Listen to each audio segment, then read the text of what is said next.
Hi friends, welcome back. Today I'm sharing my Dino and Sissy piece from the very first lines to the final highlights. While you're watching the process sped up, I want you to take a little trip with me through the history of Big Eye's art, where it started, why it caused such a stir, and some of the lesser known artists who made it their own. We'll also talk about whether it counts as fine art and if it's still popular today. And of course, I'll share how I made the piece so you can see exactly how it comes together. As always, I start with a light pencil sketch, just enough to place my characters and set their proportions. For Dino, I know he wanted a big, rounded shape to give him a soft, approachable feel, and for Sissy, a more delicate line with an extra attention to her expression. Next comes the base color. I block in large areas first so I can see the overall mood, and then Dino gets a layer of rich greens, deep teals, and shadows, while Sissy has soft pinks and warm blush tones. Once the base is in place, I start defining the outlines and focusing on the eyes. That's the big key there. I focus on the eyes. Larger than life, bright and expressive. Big eyes act like the emotional center of the piece, so I spend the most time there. The final step is adding highlights and refining the edges and making sure every detail feels intentional. Now, if you notice, I always skip out on the eyelashes. I don't put in the eyelashes until I'm basically done with the piece.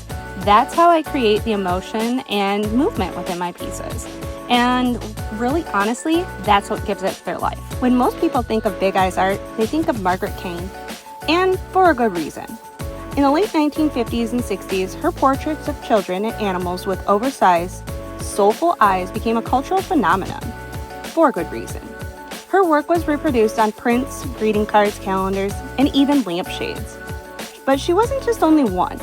Artists like Eden Kane, Eve, Gig also painted Big Eye's whimsical, almost fairy tale quality. Eve's portraits lean towards a romantic, feminine feel, whereas G's women look like they belonged in a fashion magazine, mod, stylish, and even a little mysterious. Even in Japan during the late 1960s, illustrators were inspired by manga and anime to create characters with exaggerated eyes, blending the Western and Eastern influences. And with that, the style caught on because it felt emotional, approachable, and instantly recognizable. But it was also controversial. Many art critics dismissed it as sentimental and kitsch. Too sweet, too commercial, and too mass-produced to belong in serious galleries. At the time, the art world was embracing expressionism and minimalism. Clean lines, emotional restraint, Big Eye paintings sold alongside furniture in department stores, and it changed the idea that art should be exclusive. My question has always been, is it fine art? Back then, the critics said, absolutely not. They saw it as a decoration and not as something to be studied and respected. But collectors and fans felt differently. Andy Warhol, of all people, once said, if it were bad, so many people wouldn't like it. And that's the thing about art. It connects. And Big Eye paintings connected with millions of people.